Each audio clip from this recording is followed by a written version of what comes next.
नमस्कार, बहुत स्वागत है आपका। मैं हूं आपके साथ ऋतु ज्ञानवानी। सबसे पहले बात बुरहानपुर की करेंगे। अतिक्रमण हटाने पर जमकर बवाल हुआ है। अतिक्रमण हटाने पहुंची पुलिस टीम पर ग्रामीणों ने हमला बोल दिया। ग्रामीणों ने तीर बरसाए, देसी बम भी ग्रामीणों के पास थे। इस हमले में एक जवान और एक ग्रामीण को भी तीर लगा है।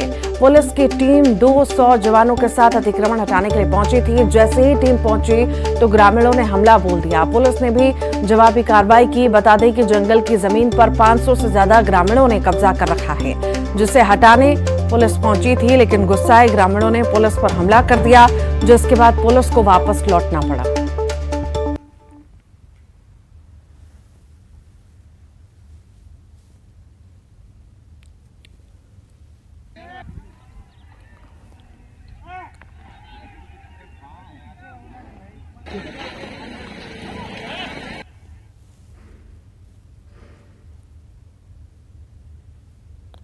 तो अतिक्रमणकारियों का हमला देखने को मिला है। गुस्साए ग्रामीणों का पुलिस पर यह हमला।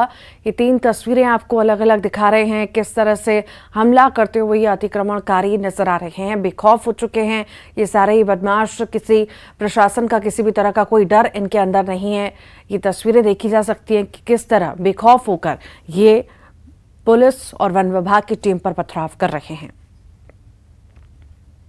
कितने लोगों का तीर लगा है? 2 लोगों कहाँ कहाँ लगा है? ये अपने यहाँ कमर में लगी है, और एक यहाँ लगी सीने पे, और एक मतलब ये जान में लगी है। 3 है और बसम चला रहे अल्लाह। को तीर लगा क्या? लगने वाला था, रास्ते पकड़ लिया मैंने। कहाँ है? अतिक्रमणकारी हमला कर रहे हैं। को तीर लगा क्या?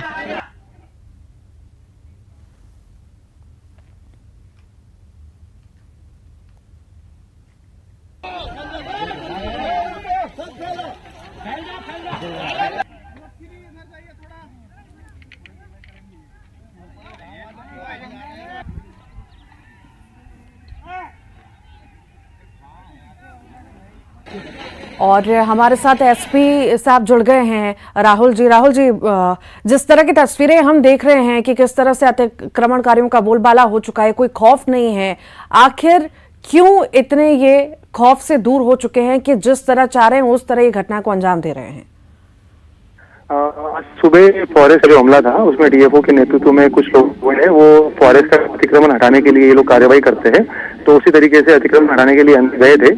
जो फॉरेस्ट के हैं और अतिक्रमणकारियों के बीच में कुछ झड़प हुई है, जिसके अंदर कुछ लोग घायल हुए हैं। जैसे ही जानकारी में आया है तो पुलिस ने पूरा के पूरा अभी टेक ओवर कर लिया है, और वो पूरी की पूरी अतिक्रमणकारियों के ऊपर जो है वो अभी हम लोग पूरा प्लान करके कार्रवाई भी कर रहे हैं। अगले कुछ 1-2 घंटे के अंदर जो है वो हम लोग सारी चीजें जो है करवा भी लेंगे। अभी स्थिति नियंत्रण में है और पुलिस जो है वो उसको खुद ही लीड कर रही है। अभी वो फॉरेस्ट के ऊपर जो हमला हुआ था तो फॉरेस्ट वालों से पूरा लीड लेके अभी पुलिस कार्रवाई कर रही है उसको। सर, आप बता रहे हैं अभी स्थिति नियंत्रण में है, पर नियंत्रण से बाहर चली गई थी, स्थिति खराब हो गई थी। आखिर क्यों इन बदमाशों में खौफ नहीं है प्रशासन का? क्यों इस तरह की वारदातों को अंजाम दे रहे हैं? और कई सारे उनके पास हथियार भी बताए जा रहे हैं कि थे और हमला वो लोग कर रहे थे। ओपन है वो उस तरीके का चीज था, बाकी ऐसा कोई दूसरा हथियार नहीं है। ये चीज जो है वो स्पष्ट हो चुकी है। और दूसरा ये कि जो वन विभाग का अमला अंदर गया था तो वो बेसिकली वन विभाग का अमला अमूमन अतिक्रमण खाली कराने के लिए जाते रहता है। तो वो अलग अलग जगहों पे अलग अलग जगह पे उनके ऑपरेशन चलते रहते हैं। इस ऑपरेशन में जरूर उनके ऊपर हमला हुआ है और कुछ लोग घायल हुए हैं। और जैसे ही जानकारी में आया है उनके द्वारा सूचना दी गई, तत्काल पुलिस मंगवा लिया गया। मैं खुद भी यहीं पे हूँ और पूरे ऑपरेशन लीड कर रहा हूँ। बस मैजिस्ट्रेट और सब लोग भी है उपस्थित। सर, आप ये मानते हैं कि जो ऑपरेशन चलाया गया है इस ऑपरेशन में कहीं ना कहीं देरी हो गई है, कि देरी की वजह से इतनी बड़ी संख्या में अतिक्रमणकारी साथ में हो गए हैं? नहीं, पहले भी 2-3 जगहों पे ऑपरेशन किए गए हैं और इसी तरीके से 200 से 250 अतिक्रमणकारी थे, उनको वहां से खदेड़ भी दिया गया है। और इस बार भी जो है वो लगभग संख्या 250 के आसपास जो थी। तो हमारी जानकारी और ड्रोन्स वगैरह की जो तस्वीरें है उससे हम लोगों ने क्लियर किया है सारी चीजों को और चिन्हित किया है। हम लोग हो सकता है कि आज ही कुछ न कुछ कार्रवाई करके और पूरा के पूरा अतिक्रमण खाली करवा लेंगे। कुछ जगहों पे हम लोगों ने अभी खाली करवा भी लिया है और हमारा ऑपरेशन लगातार जारी है। मैं स्वयं यहाँ पे उपस्थित हूँ। कुछ ही देर में हम लोग खाली करवा लेंगे। सर, जिस तरह की दादागिरी की तस्वीरें इनकी देखी जा रही थी, क्या माने कि किसी तरह का कोई संरक्षण हो सकता है क्या इनको?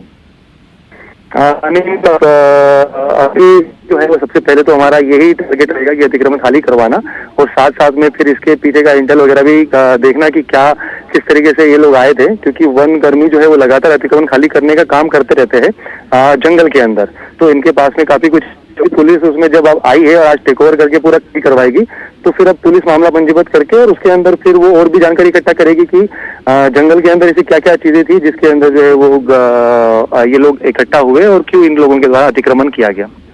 सर कोई गिरफ्तारी भी हुई है क्या इस पूरे मामले में अभी? जैसे कि मैंने अभी कहा खाली करवाया हमारी लगी हुई है और जल्दी हम रिजल्ट दे देंगे और बड़ी मात्रा में गिरफ्तारी भी करेंगे। इसके पहले कुछ दिन पहले हम लोगों ने गिरफ्तार 36 लोगों की गिरफ्तारी हुई थी, उसने किया था अलग से ऑपरेशन करके। आज शाम तक करवा लेंगे और अतिक्रमण भी खाली करवाएंगे। सर बता रहे हैं स्थिति अब नियंत्रण में है, तो आखिर कब तक माने कि वहां से अतिक्रमण हटा दिया जाएगा और जो वहां के लोग, जैसे कि मैंने कहा कि हमारे कुछ जगहों पे हम लोगों ने जो है वो अतिक्रमण खाली करवाया है और बाकी हमारा प्रयास है कि जो जंगल ऑपरेशन के टाइम लगता है उतना तो लगेगा, बाकी हमारा प्रयास है कि पूरे के जितने जंगल में जो हमारा सामने का एरिया है कागल लगा जंगल, वहां से हम लोग जो है वो अतिक्रमण खाली करवा ले। तो प्रयास चल रहा है, जितना हो सके हम लोग कंप्लीट करवाएंगे उसको। लगभग सर कितने लोग बताए जा रहे हैं जो जंगल की जमीन पर अतिक्रमण करे हुए हैं और इस तरह का आतंक फैला रहे हैं? जो अतिक्रमण किए, जो फौजी दल से भी डेटा आया हुआ है, लगभग 100 से 200 लोग जो है वो अंदर घुसे थे जिनके द्वारा अतिक्रमण किया गया था और उन्हीं के साथ में झड़प भी हुई है और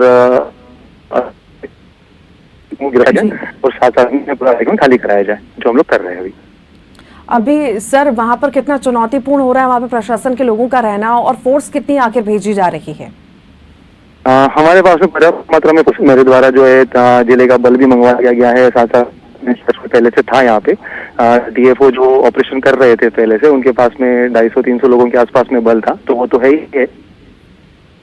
कुछ फोर्स से मंगवा लिया, अभी और एक्स्ट्रा फोर्स भी मंगवा लिया, तो हम लोग कार्यवाही कर रहे हैं, जल्दी उसके अंदर खाली करवाएंगे। जी जी ठीक, बहुत बहुत शुक्रिया एसपी साहब हमारे साथ जुड़े और चर्चा खास की, बहुत बहुत शुक्रिया। तो ये तस्वीरें आप देख रहे हैं किस तरह से अतिक्रमणकारी जो हैं अतिक्रमण किए हुए हैं। प्रशासन की टीम मौके पर मौजूद है, वन विभाग की टीम मौके पर मौजूद है, लगातार स्थिति को नियंत्रण में किया जा रहा है। प्रत्यक्षदर्शी जो हैं, राजू नाम है उनका, वो हमारे साथ जुड़ गए हैं। राजू जी, आखिर किस तरह की तस्वीरें आपने देखी, किस तरह से अतिक्रमणकारियों ने हल्ला बोल रखा है वहां पर, किस तरह की परेशानियां हो रही हैं, बताइए विस्तार से हमें। मैं आपको बताना चाहूंगा कि जिस तरह से मैं भी उस समय मौजूद था और मैं इसी गांव का रहने वाला, ग्राम घाघला का रहने वाला हूं, और मैं खुद जंगल में गया था। वहां पर क्या होता कि अतिक्रमणकारियों को खदेड़ने के लिए वन विभाग का अमला और पुलिस विभाग का अमला और ग्रामीण पहुंचे थे, किंतु अचानक अतिक्रमणकारियों ने हमला कर दिया, तीर गोपन से हमला कर दिया, जिसमें से कई ग्रामीण भी घायल हुए और कर्मचारी भी घायल हुए हैं। जी जी, आखिर कितनी संख्या जो है बताई जा रही थी वहां पर अतिक्रमणकारी हैं और कितने लंबे वक्त से वहां पर, आप बता पाएंगे, वहां पर रह रहे हैं वो लोग? मैम एक्चुअली के 4 वर्षों से लगातार अतिक्रमणकारी यहाँ पर अतिक्रमण कर रहे हैं और पुलिस प्रशासन, वन विभाग, अमला इनको बार बार द्वारा खदेड़ा जाता है। फिर ये खदेड़ने के बाद में कुछ दिनों बाद फिर वापस आ जाते हैं, फिर जंगलों के अंधाधुंध कटाई करते हैं। आज मतलब हजारों नहीं लाखों पेड़ काट चुके हैं अभी तक। क्या माने कार्रवाई शायद अच्छे से नहीं होती, उस वजह से क्या ये बार बार आकर कब्जा कर लेते हैं? मैम ऐसा ही कार्रवाई नहीं हो पाती, तभी तो अगर एक बार पूर्ण रूप से कार्रवाई हो जाए तो ये दिक्कत ही नहीं रहे। आप वहां पर ही रहते हैं, आखिर कितनी परेशानियां इतने लंबे वक्त से होती आ रही हैं आप लोगों को? मैम मैं आपको एक बात बताऊं कि 15 दिन से यहाँ ग्रामीण क्षेत्र में स्कूल बंद है। यहाँ की जो ग्राम घाघरला में 15 दिन से बंद है, क्योंकि अतिक्रमणकारियों को खौफ है। ग्रामीण खेत में जाना बंद कर दिया, खड़ी फसल, चने की फसल काट के ले गए अतिक्रमणकारी, कपास चुन कर ले गए। बहुत दिक्कतें हो रही मैम यहाँ पर। जो अतिक्रमणकारी है वहां पर, राजू जी, मैं ये भी जानना चाहूंगी, क्या वो हथियार भी अपने साथ रखते थे या किसी तरह का किसी को नुकसान भी पहुंचाते थे, परेशानी भी देते थे? जी जी मैम, उनके पास तीर कमान है, गोपन है, और तीर कमान से और गोपन से हमला कर देते हैं। जी जी, आखिर कितनी आबादी वाले यहाँ पर ये पूरा एरिया है, कितने ग्रामीण लगभग रहते होंगे और इसी तरह से परेशानी से जूझ रहे हैं इतने वक्त से? मैम ग्राम घाघरला में 3500 लोगों की बस्ती है, कम से कम 700-750 मकान है, और आजू बाजू जितने भी मतलब 20 से 22 गाँव है वो भी दहशत में। जी ठीक ठीक ठीक, और कम से कम 500 से अधिक अतिक्रमणकारी है। जी ठीक।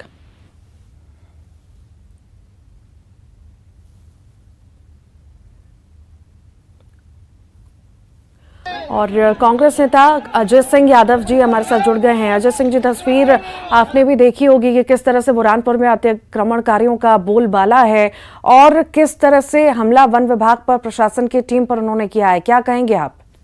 देखिए, मध्य प्रदेश में जिस तरह से 18 सालों की भारतीय जनता पार्टी सरकार में जंगल राज कायम हो गया है, अपराधियों के हौसले बुलंद हैं, तमाम तरह के गलत काम करने वालों को भाजपा नेताओं का संरक्षण है, अन्यथा इस तरह का अतिक्रमण सरकार की नाक के नीचे संभव नहीं है बिना संरक्षण के, और उसी का परिणाम दिखाई देने वाला है। लगा है कि अपराधी, अतिक्रमणकारी, किसी भी तरह के गलत काम करने वालों को प्रशासन का कोई खौफ नहीं है। अब तो प्रशासन के ऊपर हमला करने लगे हैं। ये भारतीय जनता पार्टी सरकार की असफलता है, और भारतीय जनता पार्टी की सरकार की असफलता की वजह से प्रशासन और उनके अधिकारी कर्मचारियों को इस तरह का स्थिति का सामना करना पड़ रहा है। ये पूरी तरह सरकार की संरक्षण में हुआ कार्य है। आप किस तरह से आवाज उठाएंगे? जो तस्वीरें हम देख रहे हैं, वहाँ के ग्रामीण, इतनी बड़ी आबादी के ग्रामीण वहाँ पे रहते हैं, वो लंबे वक्त से परेशान होते आ रहे हैं अतिक्रमणकारियों की वजह से, और वहाँ के लोगों का ये भी कहना है कि बार बार इनको हटाया जाता है, खदेड़ा जाता है और बार बार ये लोग यहाँ पर आ जाते हैं। मैंने ऋतु जी इसीलिए आपसे कहा कि इस तरह का अवैध अतिक्रमण क्या बिना सरकार के संरक्षण के संभव है? क्या इतने लंबे समय तक इन पर कठोर कार्रवाई ना होना किसी संरक्षण को नहीं दिखाता है? तो ये जो तंत्र है, चाहे अतिक्रमण तंत्र हो, अपराध तंत्र हो, ये भाजपा के नेताओं के संरक्षण में चलता है, जिसका आम जनता भी शिकार होती है, अधिकारी कर्मचारी भी शिकार होते हैं। ये भारतीय जनता पार्टी के नेताओं को बताना चाहिए कि इस तरह के अपराधी तंत्रों को क्यों संरक्षण देते हैं। ये पूरी तरह सरकार की असफलता है। मध्य प्रदेश में कांग्रेस सरकार बनते ही इस तरह के अपराधियों पर सख्त कार्रवाई की जाएगी, और अपराधियों के लिए मध्य प्रदेश में कांग्रेस सरकार में कभी भी कोई संरक्षण नहीं रहा है। जी ठीक, बहुत बहुत शुक्रिया अजय जी, आप हमारे साथ जुड़े। तो ये तस्वीरें आपको लगातार दिखा रहे हैं, अतिक्रमण पर बवाल लगातार जारी है। हितेश वाजपेयी जी बीजेपी नेता हमारे साथ जुड़ गए हैं।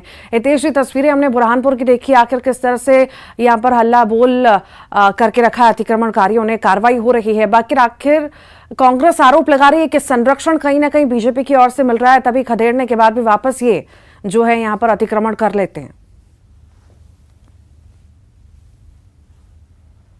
बुरहानपुर, खंडवा, खरगोन, इसमें पीएफआई और कांग्रेस बहुत हद तक एक दूसरे को प्रत्यक्ष अप्रत्यक्ष रूप से सपोर्ट करते हैं। और हमने देखा था जब पिछली बार रामनवमी के जुलूस पर पथराव हुआ था, वो बहुत भीषण हुआ था, कई दिनों तक उन एरियाज में प्रॉब्लम इशू रहा था। और अभी फिर रामनवमी आ रही है, तो ये एक सेंसिटिव अलर्ट का समय है। जहां तक मध्य प्रदेश शासन का संकल्प है, किसी भी प्रकार का अतिक्रमण बर्दाश्त नहीं किया जाएगा। ये शिवराज जी के स्पष्ट संकेत हैं और निर्देश हैं, और इसीलिए 21,000 हेक्टेयर भूमि लगभग, जो 22-23 हजार करोड़ की होती है, उसको इन माफियाओं से या अतिक्रमणकर्ताओं से, एंटी सोशल एलिमेंट से मुक्त कराया गया है। ये कोई धर्म के आधार पर नहीं है, लेकिन इससे नकारा नहीं जा सकता है कि कांग्रेस के कई लोग सत्ता में नहीं होने के कारण इस प्रकार की गतिविधियों को निचले स्तर पर अंजाम देते हैं, और उनके नामजद नाम है। उसमें से कुछ लोग तो, जैसे खरगोन का जिला अध्यक्ष जो कांग्रेस का, इनका नगर अध्यक्ष था, वो तो जेल ही गया इस चक्कर में। तो ये चीज हमें देखने में आ रही है। फिर भी हमें लगता है कि हमारा जो दृष्टिकोण है इस सबको लेके बहुत स्पष्ट है, शिवराज जी की नीति बहुत स्पष्ट है, और हमारा जो अचीवमेंट है वो प्रशासन का और शासन का प्रोत्साहन कर बढ़ाने वाला है कि हमने 22-23 हजार करोड़ की संपत्ति को इन लोगों से, माफिया से मुक्त कराया है। कई तो मेरे डॉक्टर मित्र साथी हैं जिनके प्लॉट्स के ऊपर इस प्रकार की गतिविधि हुई थी, मैं उनके नाम नहीं दूंगा यहाँ पर। वो बहुत खुश है, हम लोगों ने भी उनकी मदद करी और उनको मुक्त कराया, और हम भी जानते हैं कि किन लोगों के संरक्षण में हुआ ये सब।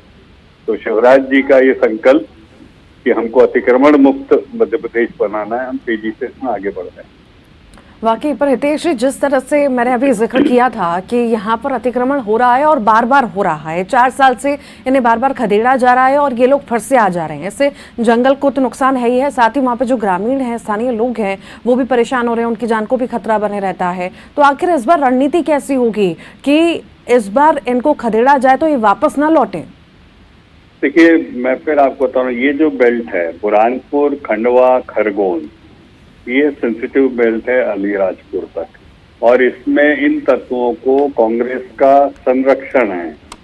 पीएफआई और कांग्रेस का प्रत्यक्ष अप्रत्यक्ष रूप से इस दिशा में, इवन शहरी क्षेत्रों में, और मैंने आपको उदाहरण भी दिया कि आपने देखा था पिछली बार रामनवमी में किस प्रकार से अतिक्रमण किए हुए लोगों ने रामनवमी के जुलूस के ऊपर पथराव किया था, और उसमें फिर सब इनके मकान ध्वस्त भी किए गए थे जो अतिक्रमण के दायरे में थे। तो बिल्कुल ये बात सच है। और लेकिन इस सब के बावजूद मैं आपसे निवेदन ये कर रहा हूँ, हमारा संकल्प भी मजबूत है, और इसलिए मैंने आपको बताया कि 21,000 हेक्टेयर भूमि जो है वो हमने मुक्त कराई है, जो लगभग 22-23 हजार करोड़ की लागत की है वो इनसे मुक्त कराई है, जो ये साबित करता है कि प्रशासन के हौसले, शासन के हौसले बुलंद हैं, और शिवराज जी के स्पष्ट नेतृत्व में किसी भी मुख्यमंत्री ने यदि इतनी भूमि कभी मुक्त कराई हो, ये तो इंदिरा नगर बसा देते हैं, राजीव नगर बसा देते हैं, हमें तो पता है ना ये लोग क्या क्या करते हैं, पर शासन प्रशासन तो नहीं झुकने वाला। ठीक, बहुत बहुत शुक्रिया हितेश जी, अजय जी, आपका हमारे साथ जुड़ने के लिए। धार की अब बात करते हैं, जहां पर 3 ट्रक आपस में टकरा गए। टक्कर के बाद तीनों ट्रकों में भीषण आग लगी, जिसमें 2 लोग जिंदा जलकर उनकी हालत खराब हो गई। 2 लोग जिंदा जल गए, 3 की हालत खराब हो गई। आग की खबर लगते ही दमकल ने मोर्चा संभाल लिया। ये पूरी घटना धामनोद के गणेश घाट की है, जहां ट्रकों में आग लगी है। बस वो खींच के ले गए, क्रेन वाला आया जल्दी। ये भी वहीं से रिटर्न है, ये भी अटका दिया गया।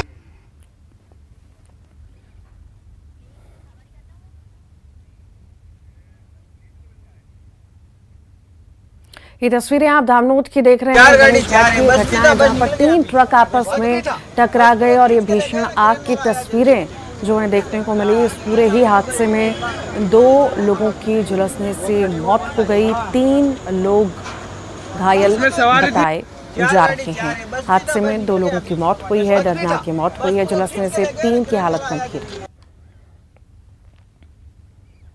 कांकेर से बड़ी खबर है, नक्सलियों ने युवक की हत्या की है। मकबीरी के शक में वारदात को अंजाम दिया है। 26 साल के युवक की गोली मारकर हत्या हुई है। माधुर की बारमगढ़ का रहने वाला ये युवक बताया जा रहा था। छत्तीसगढ़ महाराष्ट्र सीमा से लगी नरगुंडा की ये घटना आपको बता रहे हैं।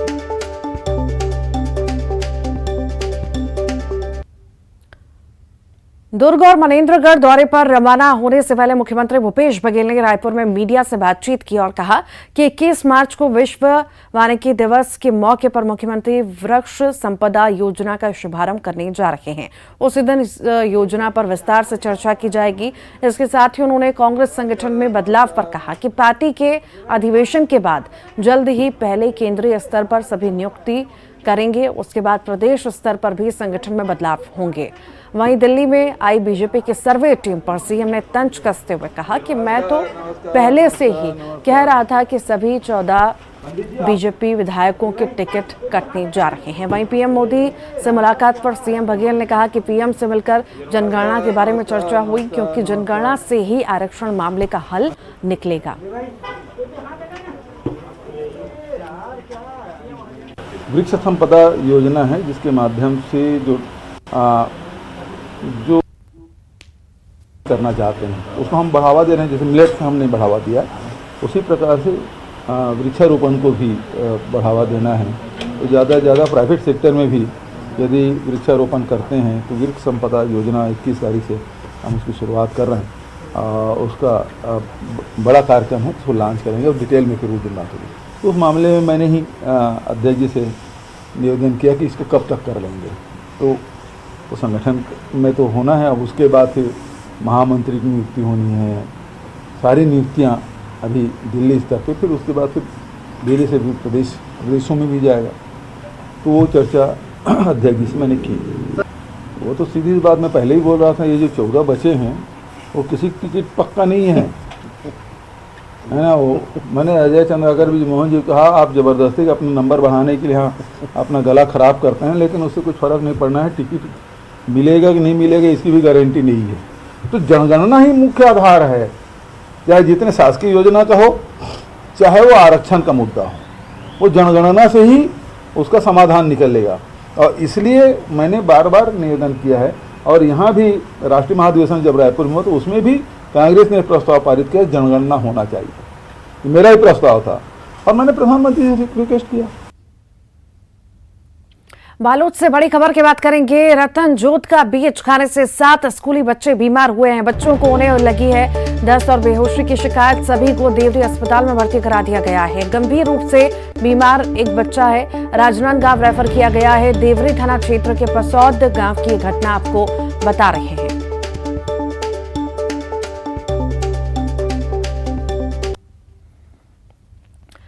भरतपुर में सीएम शिवराज ने पूजा अर्चना की है। गोवर्धन में पत्नी के साथ गिरिराज जी की परिक्रमा, दानघाटी, पुचरिका, लोटा, मुखारविंद में की पूजा अर्चना।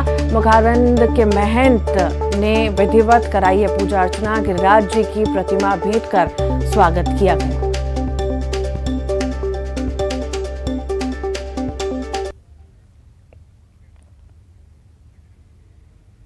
तो सीएम शिवराज सिंह चौहान ने आज उत्तर प्रदेश के मथुरा में पत्नी साधना सिंह के साथ गोवर्धन परिक्रमा की। परिक्रमा के बाद वो बांके बिहारी मंदिर पहुंचे और दीप प्रज्वलन कर पूरे विधि विधान के साथ पूजा अर्चना की।